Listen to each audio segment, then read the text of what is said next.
Chapter 37. Stronger. "Just drop him anywhere," Sasha growled. Hoover shrugged off the unconscious body of Peter Claythorne. The wolf flopped into the snow alongside one of the fallen Red Teeth soldiers. Looking around at the field of bodies, Jack had to remind himself how many had already been dead. The ferals had fought bravely, and while a few sustained serious injuries, not a single life was lost. "At least no lives not already lost," Sasha pointed out, nodding toward the heaped form of General Greenridge. "Claythorne seemed to have bitten off more than he could chew, trying to control that many. None of them seemed able to focus or defend themselves. They just sort of ran around, swinging their weapons wildly." Maddie approached Jack, arms folded across her chest. "Do you have a second?" He had been afraid of this. Clenching his teeth, Jack followed as she stepped away. They didn't walk far before she seemed satisfied that they wouldn't be overheard, and she turned toward him. For a moment, she seemed to struggle with what exactly she wanted to say, opening and closing her mouth several times and moving her weight from one foot to the other. "You probably wonder why I've been making all those phone calls," she said. Bemused, Jack shrugged. "I guess, yeah." What did that have to do with Peter's big revelation? She folded her arms once more across her chest and spoke to her own feet. "I have a little brother." She said this in a whisper, as though confessing her deepest sin. "Oh," Jack said. This was not at all what he had expected, and he was unsure of why this information was important, or seemingly embarrassing. "I should say," Maddie continued, "I only have a brother. Rather, he only has me." Her eyes met Jack's, trying to assess if he'd understood her meaning. "He's staying with a friend while we do this whole sidekick thing. That's who I was calling all those times." "Gotcha," Jack said, his face fixed in what he hoped was an understanding smile. "I can't fail, Jack," she said, looking again at her feet. "My brother, Luke, he depends on me." "Understood," Jack replied. "Just..." She took a step closer and lowered her voice. "Just please keep it between us." "Sure," Jack said, rubbing the space between his ears. "But why tell me?" he added, trying his best to sound supportive rather than uneasy. She met his eyes, and there was something in that look, something like apology. But at that moment, Conway appeared from among the crowd, and Maddie gave a start and hurried away. "What was that about?" Hoover asked when Jack returned. "No idea," Jack responded. He didn't like the appraising look Conway was now giving him. Sasha spat, then wiped his lips with a shaking paw. "So much for the return of the Red Teeth." "We'll see," said Conway. "First things first, we'll need to get that gate sealed. I've received word from my team that the fort has been recovered. Looks like we've got a lot of arrests to make." He shot a brief glance at Jack, then walked away. The fort grew smaller out the annex window. When it had disappeared beneath a cloud, Jack rolled his aching neck the other way to look at his team. Still very weak, Sprint was tearing off bits of a pinkish fruit Hoover had peeled for him. "What is this I'm eating?" he groaned. "A grapefruit," Hoover answered, peeling a second. Sprint picked a piece from his mouth. "Blech! You ate these? It's like someone weaponized an orange." "You need to finish it, and stay awake," Hoover demanded. Sprint raised his eyebrows and gave a small, surprised laugh. Willie laughed too, something Jack wasn't sure he'd ever seen, and laid his head against the cushion of his anisopter seat. Only Maddie seemed unchanged by the events of the past few days. In fact, Jack thought she looked more stern and uneasy than ever. She kept giving Conway sidelong, guilty glances, repositioning herself as though she was sitting on something uncomfortable, and then looking pointedly out the window. Once she caught Jack looking at her, but instead of cocking her neck sideways and giving him the usual "can I help you" glare, she simply dropped her eyes and turned away. The remainder of the flight was mostly silent. The vanguard team only spoke on occasion, and only to recount facts about the mission, or to bemoan the stacks of paperwork they would be required to fill out upon returning. Conway, however, never commented on any of this, and never seemed to look away from the window. Jack watched the other Anazopters fly alongside them, remembering the harrowing chase through the mountains, remembering Bear, his kindness and bravery, his faith in Jack and the others. "He's not dead," a medic had announced, "but he's close." He hadn't sustained more than the single gunshot wound in his left shoulder, but had been rendered unconscious by what the medic described as the kind of hit he'll be feeling for a long while. Jack and the others had protested when the medic insisted on restraining Bear with shackles.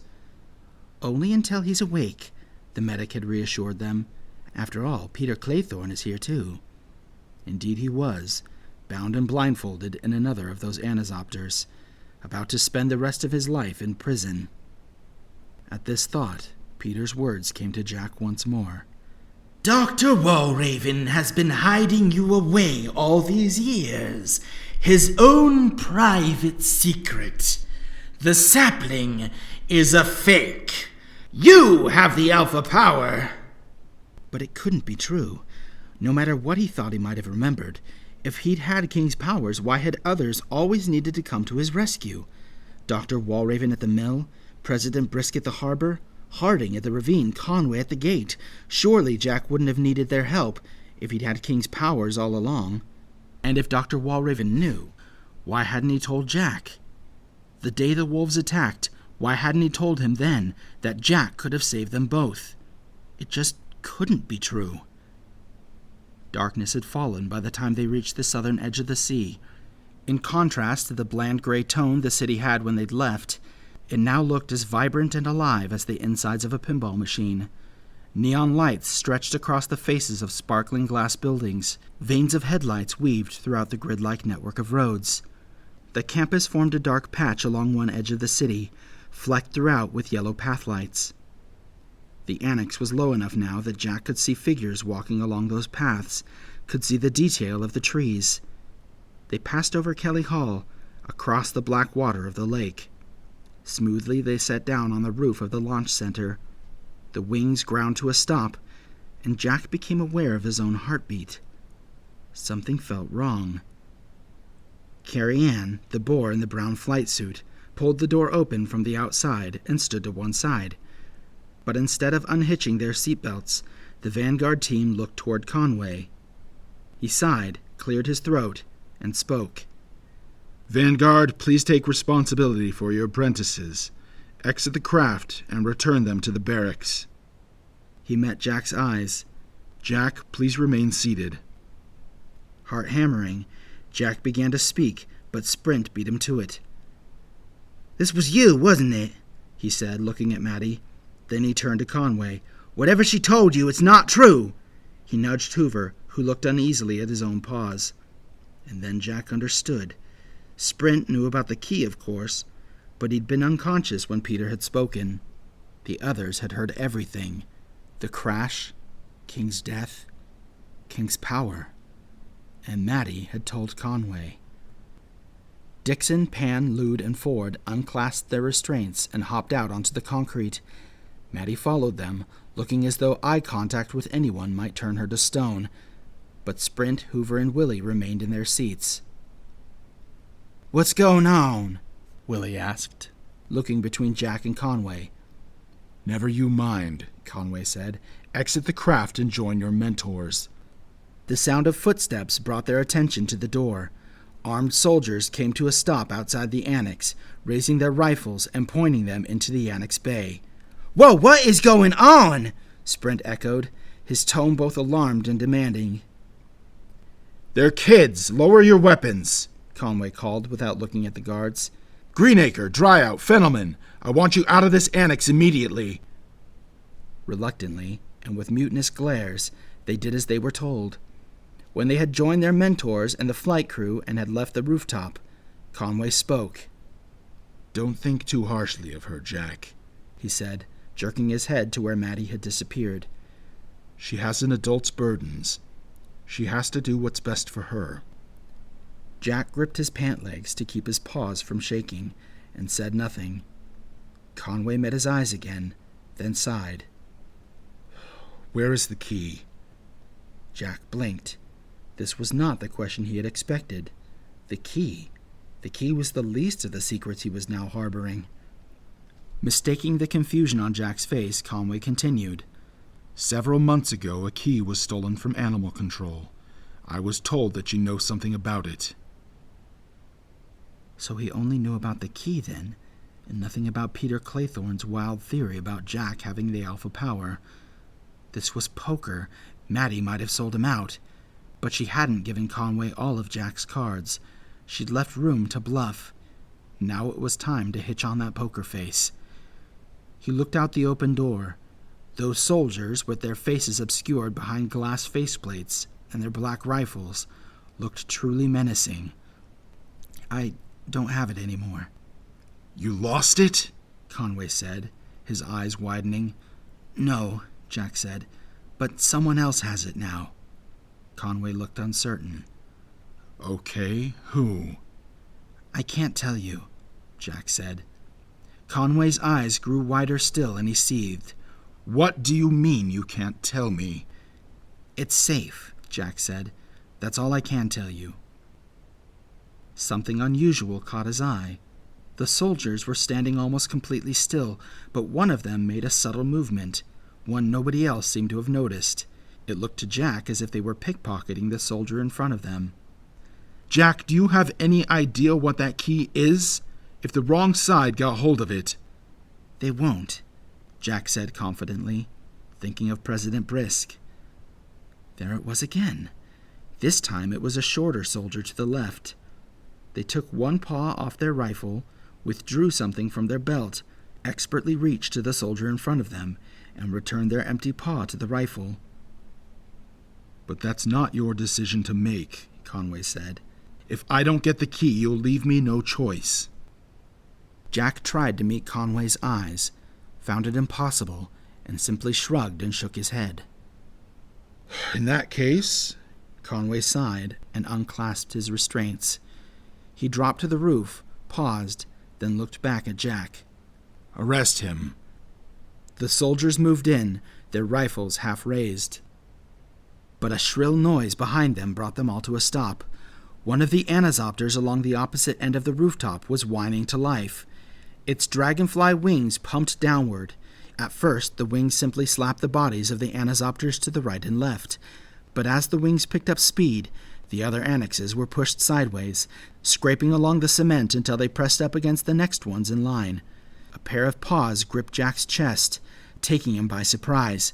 He found himself face to face with the familiar bleach-white vulture mask. The black creature had climbed into the annex bay while all eyes were pointed the other way. Its empty eyes seemed to glare right through Jack while in one smooth motion it unclasped the restraints and pulled him from the seat. Claws digging into Jack's upper arm, the creature dragged him from the annex, but their movements were interrupted by Conway's voice. Let him go, he shouted over the chopping of the wings. There's nowhere to run. Looking at Conway, Petrillo released Jack, then slowly raised its paws, elbowing Jack, who did the same. For a moment, Conway and Petrillo simply stared at each other, the wind from the active annex blowing across them. Then Petrillo held up a finger, as if to say, "If I may," and cautiously reached to its waist.